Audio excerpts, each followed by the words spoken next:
মিশরের সৈন্যবাহিনী সিপাহসালার হরেনহোপের নেতৃত্বে বছরের পর বছর অমুরিদদের বিরুদ্ধে যুদ্ধের পর জয়লাভ করে মিশরে ফিরে এসেছে।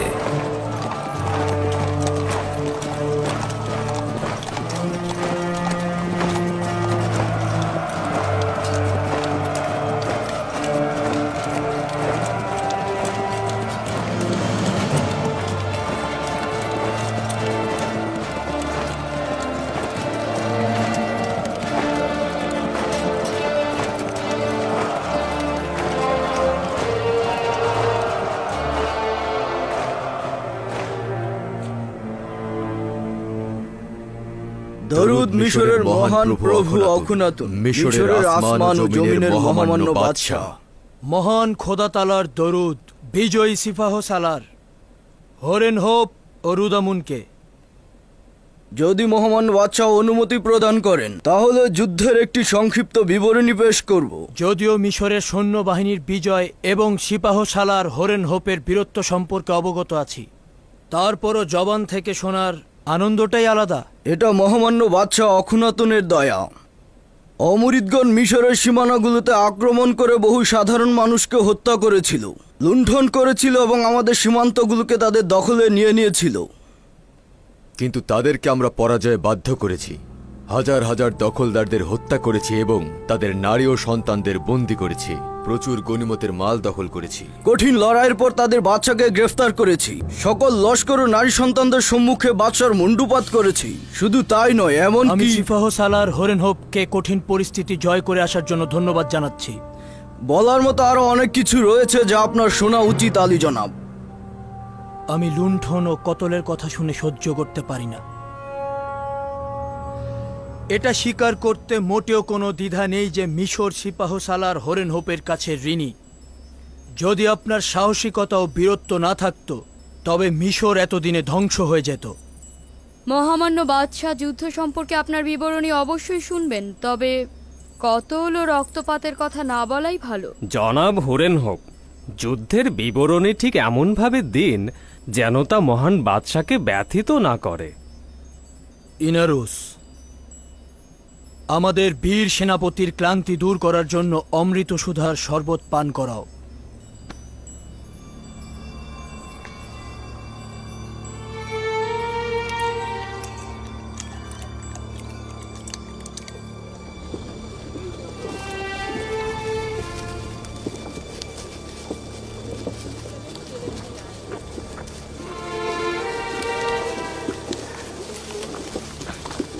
ওদেরকে দেখো, ওরা কত পরিমাণ গম চায় যে এত জীবজন্তু নিয়ে এসেছে।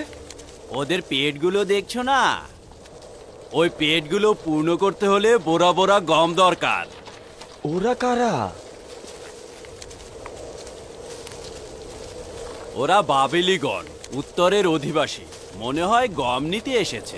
তার মানে এত পরিমাণ গম আছে যে ওদেরকেও দেওয়া যাবে?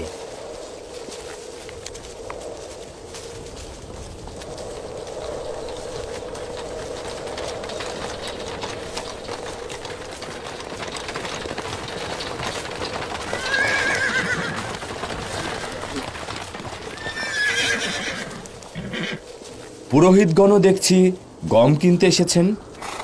হ্যাঁ, সেটা আবার 3 গুণ বেশি দামে। বর্তমানে তো আমুনের এবাদতখানার অবস্থা এদের চেয়েও খারাপ। কেন তবে সাহায্য করছেন না? প্রথমত, এরা খাবেরি এলাকার লোক এবং খুবই সাধারণ নাগরিক।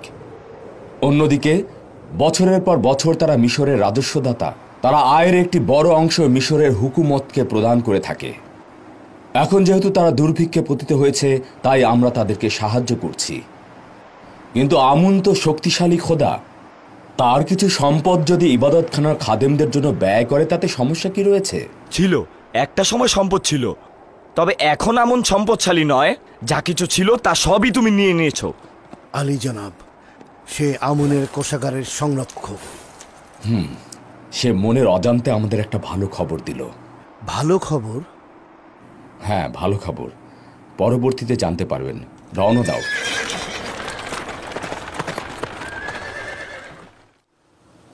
কোন পয়গম্বর অন্য পয়গম্বরের চাইতে বেশি ফজিলত ও শ্রেষ্ঠত্ব অর্জন করে।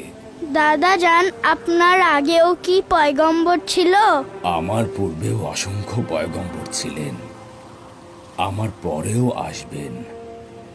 মানব জাতির পিতা হজরত আদম আলাইহিস সালাম, হজরত নূহ আলাইহিস সালাম ও আমার দাদাজান হজরত ইব্রাহিম আলাইহিস সালাম, ইউসুফ ও অন্যান্যরা আমার পরের পয়গম্বর হবেন।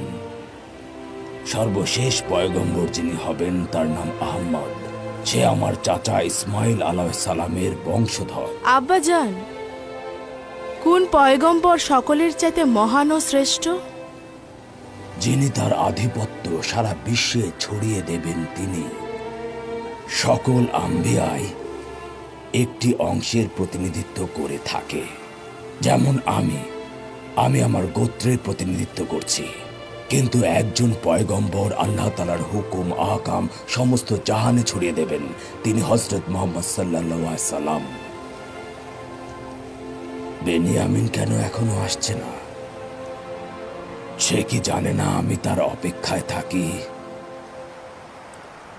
চিন্তা করবেন না আব্বাজান, আমি এখনই তার খোঁজে যাচ্ছি।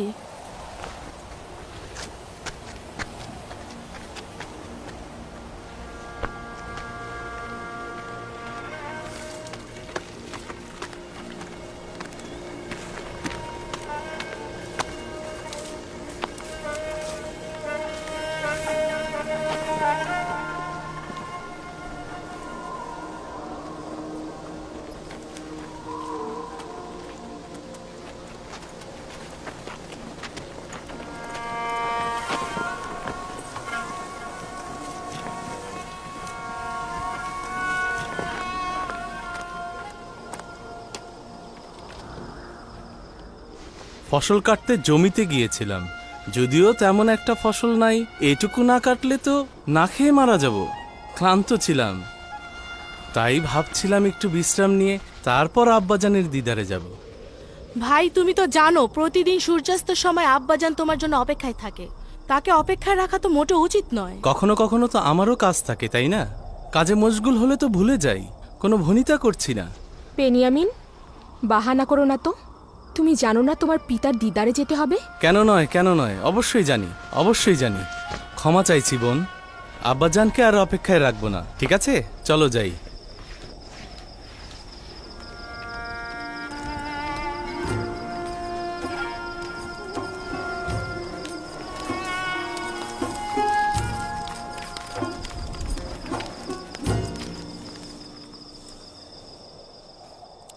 আমাকে ক্ষমা করবেন আব্বাজান, এমনটা আর হবে না। আমি কথা দিচ্ছি মরুভূমি থেকে ফেরার সময় আগে আপনার সাথে দেখা করে তারপর যাব। ইউসুফের বিরহে যে কষ্ট আমি সহ্য করছি তাই যথেষ্ট। তুমি আমাকে আর কষ্ট দিও না পুত্র। যদি ইচ্ছাকৃত কষ্ট দিয়ে থাকি তাহলে যেন খোদা আমাকে ক্ষমা না করে।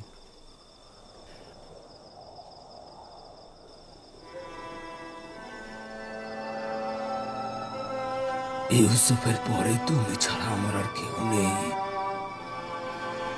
তোমার দিদার আমাকে শান্তি প্রদান করে।